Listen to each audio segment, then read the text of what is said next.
Happy Monday, everybody, and welcome to What Moves You.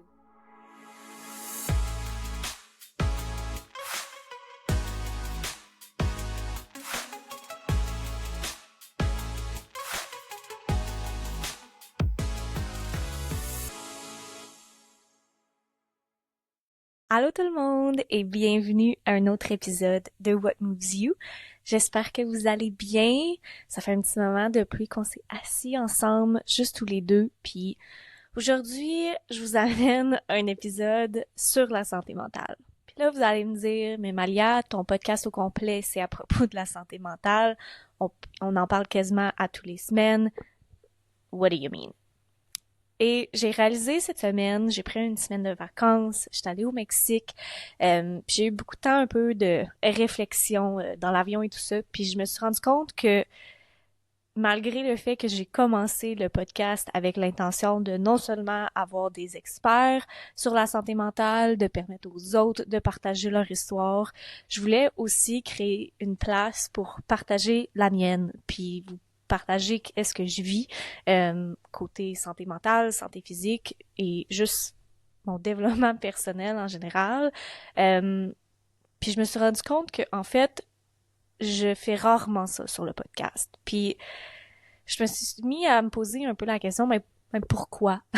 Pourquoi j'ai de la misère à partager quand je suis la première à vous dire de en prendre soin et d'en parler, de pas avoir honte. Puis je me rends compte que beaucoup des choses que je vous dis de faire, je le prends pas pour moi.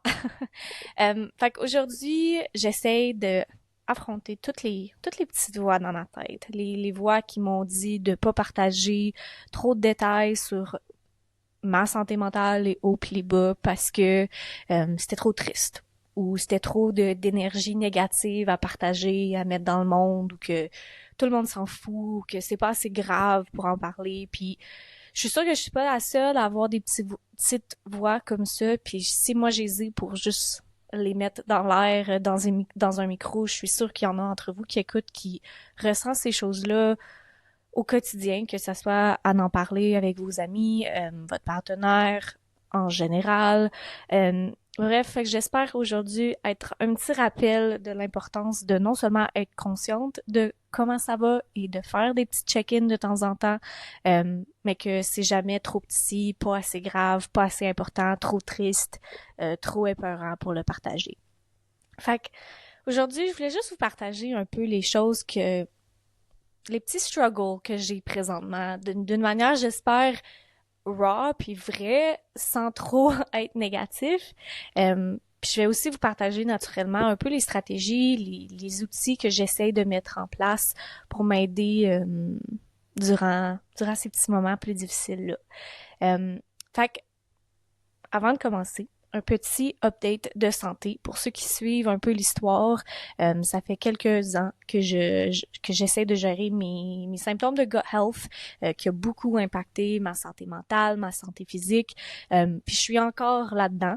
J'ai passé à travers l'étape vraiment intense, mais là c'est plus la maintenance, je vous dirais, puis aussi de continuer à creuser pour pourquoi peut-être je me sens pas top quand je fais quand même beaucoup d'efforts. Puis on s'est rendu compte, là, quand moi et ma naturopathe, mais on s'est rendu compte, là, peut-être 6 mois maintenant, que je faisais de l'anémie assez sévère, puis pour une raison que je sais pas, j'absorbe pas mon fer. Puis ça fait en sorte que, pour ceux qui savent pas c'est quoi l'anémie, il y a un manque de fer, puis ça l'impacte ton énergie, ça l'impacte ton humeur, ça l'impacte vraiment tout plein de choses. Mais ça a fait en sorte que les derniers mois, j'étais vraiment fatiguée, plus que d'habitude.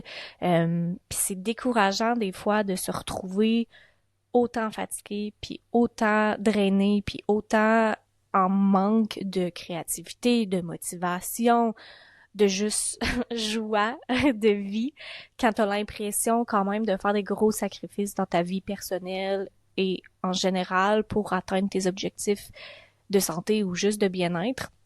Puis c'est un peu là que je me trouvais. Je trouvais ça vraiment, et je trouve encore ça très lourd, de pas avoir toutes les réponses, de pas être en contrôle de toutes les aspects de ma santé, incluant le fer, que, tu sais, veux pas, à part en manger plus, à part prendre des suppléments, des affaires, c'est que mon corps l'absorbe pas, c'est pas dans mon contrôle. Puis pour ceux qui me connaissent, vous savez que je pense que moi, le contrôle, c'est un de mes coping mechanisms.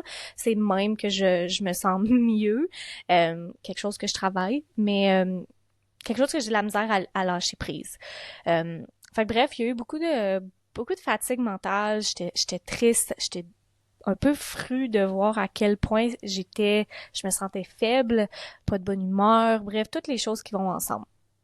Puis ça fait très longtemps que j'ai des doutes et que je me fais conseiller à travers tout, que ce soit le fer ou peu importe, de vraiment aller creuser dans le monde de la santé émotionnelle. Et non seulement la santé émotionnelle, mais la connexion entre ta tête, tes émotions et ton corps et ta santé. Puis c'est l'endroit que je pense que j'ai le plus repoussé. Parce que ça fait peur, on va se le dire. Je suis la première, encore une fois, à vous dire, oui, c'est important, vivez vos émotions, allez comprendre, tu sais, peut-être les traumas ou les émotions que vous avez repoussées dans votre enfance, mais après ça, de le faire à mon tour, c'est dur, c'est dur. Puis c'est pour ça que j'ai tendance à vous rappeler d'être douce avec vous-même. Puis moi, je suis pas douce. Je suis pas douce avec moi-même, puis je me mets des attentes, puis je me mets des blocs, puis j'ai un peu peur de qu'est-ce que je vais trouver. Fait que jusqu'à présent, dans les dernières 4-5 ans, même si on me dit que c'était important, je l'ai pas fait. Puis en début d'année, je me suis mis comme objectif, plutôt comme juste une obligation, de commencer à tranquillement, petit peu par petit peu, à aller creuser dans justement c'est quoi les émotions que j'ai repoussées, comment ma condition physique, ma santé mentale peuvent être dépendantes justement ou impactées par les émotions et les choses que j'ai repoussées et que j'ai juste fait à semblant qu'ils sont pas arrivés, je les ai mis de côté, je leur ai pas laissé de la place. Puis c'est là que je me retrouve en ce moment. Puis grâce à ce travail-là, puis inquiétez-vous pas, il va y avoir plusieurs épisodes à venir sur Mind to Body Medicine, les techniques spécifiques que je suis en train d'essayer d'utiliser moi-même pour faire ce travail-là. Mais je vais les garder pour un autre épisode parce que c'est un gros sujet puis je veux être sûre d'avoir les bonnes personnes pour avoir cette conversation-là avec vous.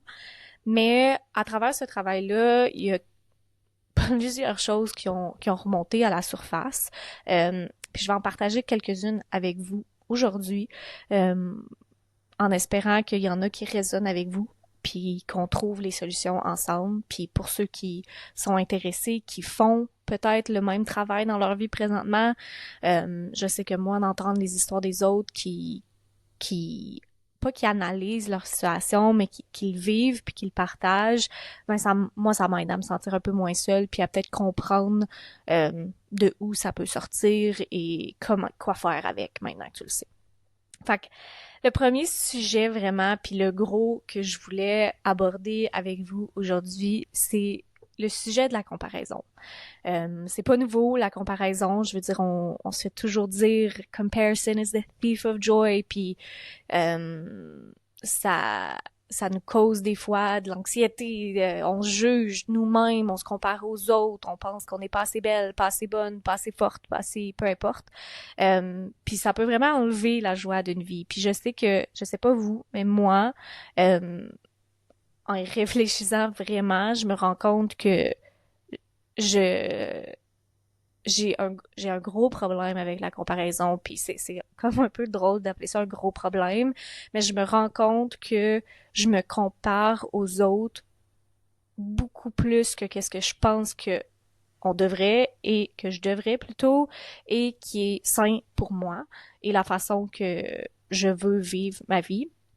Puis là je vais un peu aller déballer ça parce que c'est comme large comme phrase, mais je pense que c'est important de se le dire, à la base, il va toujours avoir de la comparaison. C'est la nature humaine, je pense, de se comparer aux autres. Puis c'est pas tout le temps négatif, mais je me rends compte que moi, dans ma vie jusqu'à présent, quand je me compare aux autres, je me put down. Quand je me compare, la conversation dans ma tête est pas ah wow, genre c'est trop cool qu'est-ce qu'elle fait ou comment, tu sais, qu'est-ce qu'elle a fait au gym ou ses objectifs de carrière. C'est plus, ah ben, comment ça toi t'as pas réussi à faire ça encore ou comment ça t'es aussi en retard quand on est d'accord que y a no such thing à comme être en retard, c'est pas possible, c'est ta vie. Mais souvent, c'est ce dialogue-là mental qui ressort pour moi quand je me laisse trop emballer par la comparaison.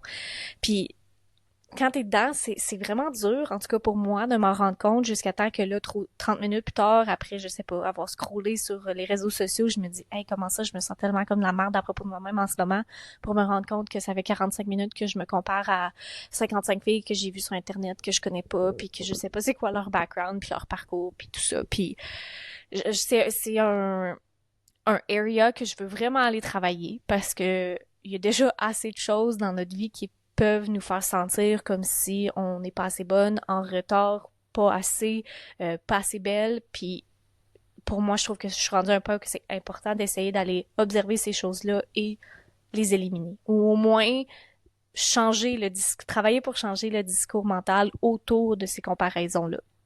Puis pour ceux qui écoutent, qui disent ah oui, c'est moi, euh, sache que à un certain niveau c'est normal, puis qu'il existe des stratégies pour travailler à travers ça. Fait que je veux séparer mes stratégies en comme deux parties. Fait que la première est un peu genre support immédiat. Là. Je me suis comparée ou je suis dedans présentement, puis ça me cause de l'angoisse, ça me cause du stress, ça me cause de la tristesse, des jugements, un mauvais discours contre moi-même. Qu'est-ce que je peux faire maintenant dans le moment pour me sentir mieux? Puis la deuxième catégorie, c'est plutôt des stratégies à mettre en place, pour pas toutes, mais ceux qui résonnent avec toi, au long terme. Fait qu'est-ce que moi, je sais que j'essaie de travailler au plus long terme, pas nécessairement dans les moments où que je ressens l'anxiété ou la comparaison, mais en dehors de ces moments-là pour mettre des systèmes, des trucs, des stratégies mentales en place pour quand ces moments-là arrivent. Fait que c'est très simple. La première que j'ai à vous partager, je pense que pour ceux qui suivent un peu le podcast, c'est pas la première fois que je parle de ça. Ça paraît assez simple, mais pour moi, ça a tellement fait une énorme différence. Puis la première chose est vraiment de limiter mon temps sur mon téléphone. Puis là, vous allez roll your eyes. I get it. OK, c'est simple. Tout le monde vous dit c'est plus facile. Est-ce que ça a vraiment un gros impact? Oui, je sais, je devrais faire ça, mais insert ta raison ici. Fais ce qui résonne avec toi. Mais voici pourquoi je l'ai fait, puis à quel moment je trouve dans ma journée que ça a le plus d'impact. Le moment pour moi le plus important que je trouve que si je utilise mon téléphone durant ce moment-là de la journée, pas que j'ai gâché ma journée au complet, mais je le ressens vraiment que j'ai sauté cette étape-là. Puis, ce moment-là, pour moi, c'est vraiment la première chose le matin. Fait que de la minute que mon alarme sonne jusqu'à environ 8 heures, 8h30, j'essaie vraiment de ne pas toucher mon téléphone. Surtout, toutes les petites choses qui me causent de l'anxiété, sans même que je m'en remarque des fois. Fait que regarder mes messages textes, mes appels manqués, mes courriels, les notifications des réseaux sociaux, mon téléphone il est sur Do Not Disturb, puis de toute façon, j'essaie de tout court ne pas le toucher quand je me réveille. Fait que j'ai un cadran dans ma chambre qui te réveille avec la lumière du soleil. Fait que mon téléphone est même pas dans ma chambre, je le mets complètement ailleurs.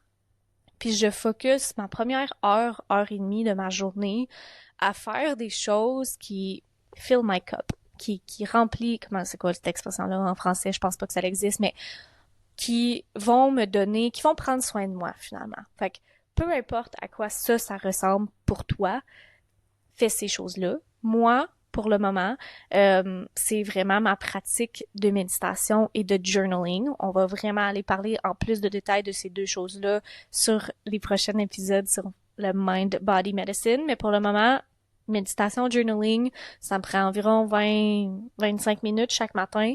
Puis je le remarque quand je suis consistent avec cette pratique-là pour moi sur mon anxiété, sur mon humeur, sur ma créativité, ma motivation, ma tranquillité durant ma journée. Je trouve que ça fait vraiment une grosse différence. Puis en dehors de ça, quand soit je fais pas cette pratique-là ou juste que je me suis levée puis j'ai du temps à passer ou à me préparer, j'essaie d'aller dehors. Puis peu importe, même si je suis juste assis avec mon café sur le divan, j'ai juste pas mon téléphone. Puis quand à 8h30, 8h, je le prends, je l'allume, mais là, au moins, je sais que la première partie de ma journée a été concentrée sur des choses qui me font du bien, qui me nourrit. Puis je trouve que ça fait vraiment une grosse différence sur le reste de ma journée. Le deuxième moment que je priorise dans ma journée en termes de laisser mon téléphone de côté, c'est l'heure et demie avant de me coucher. Pour toutes les mêmes raisons. Je suis quelqu'un qui est vraiment difficile à ralentir le soir, surtout mon cerveau. J'ai l'impression de me mettre la tête sur l'oreiller puis que l'hamster il tourne, puis là, next thing you know, je voulais me coucher de bonne heure puis il rentre 11h30 puis, c'est plate. Puis j'ai remarqué que quand je mets mon téléphone de côté puis que je priorise, c'est pas nécessairement besoin d'être des grosses activités de self-care puis de relaxant ou quoi que ce soit, mais juste de ne plus être sur des écrans, mon téléphone, mon ordinateur, tout ce qui est travail ou qui me fait réfléchir à les choses que j'ai besoin de faire ou que j'ai pas fait encore ou des idées créatives, même si c'est positif, ça l'allume mon cerveau beaucoup trop avant de me coucher. Puis j'ai vraiment vu une différence, ou je vois vraiment la différence quand je laisse mon téléphone de côté le soir.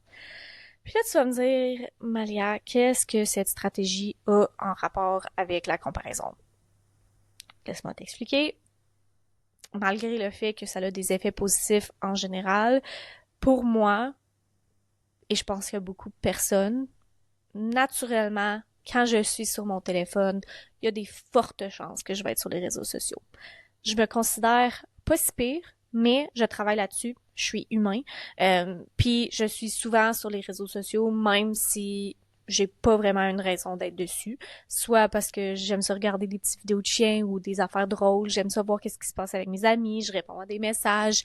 Puis je me rends compte que c'est plus facile pour moi de tout simplement éliminer ou bloquer ces périodes-là de ma journée sans téléphone que de me dire tu peux avoir ton téléphone, mais pas de réseaux sociaux. Parce que même si je mets des limites sur mes applications, je me ramasse que j'y porte pas attention, puis next thing you know, ça fait 30 minutes que je scroll puis que je regarde des affaires qui...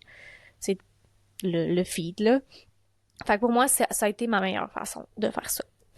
Mon deuxième conseil pour ça tombe peut-être court terme, mais mi-terme un petit peu aussi, c'est de prendre un inventaire de les comptes que tu suis et comment ces comptes-là, ce contenu-là te fait sentir. Est-ce que tu regardes les vidéos, les posts, les stories de ces personnes ou ces comptes-là, puis tu fermes l'application, puis tu te sens motivé, tu te sens créative, tu te sens allumé, ou est-ce que tu regardes ces choses-là, puis à la fin, tu te sens vraiment poche, puis ça te donne de l'anxiété, tu te sens moins bien, tu remets en question tes accomplissements, ton corps, ton fill in the blank.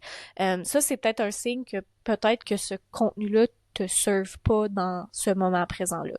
Fait que quelque chose que moi j'ai fait, puis je fais encore, et de essayer de juste tout simplement unfollower les comptes que je remarque qui me font sentir moins bien à propos de moi-même.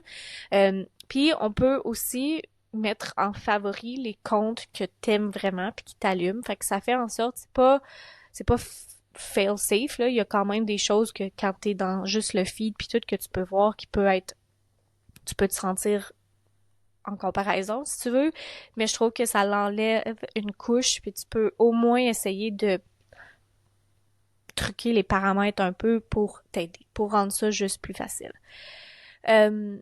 Voilà. Puis après ça, on va tomber plus dans les stratégies long terme. Fait que, qu'est-ce qu'on peut faire pour travailler sur soi-même ou tout simplement de aller travailler ou changer le dialogue interne qu'on a quand on a des moments où on se compare puis que c'est négatif.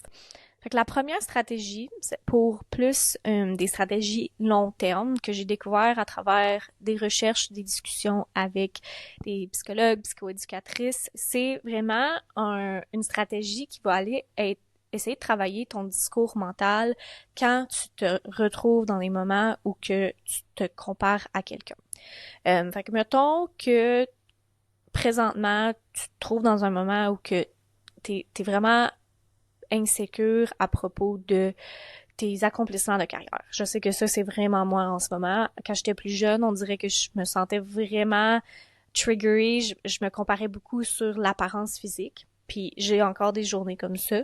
Mais dans ces moments-là, pour moi, présentement, c'est plutôt avec les accomplissements des autres. Fait que de me sentir en retard sur que ça soit des objectifs de carrière ou des affaires de vie, de vingtaine en général, là, elle a un appart à se laisser. Anyway, you get the vibe.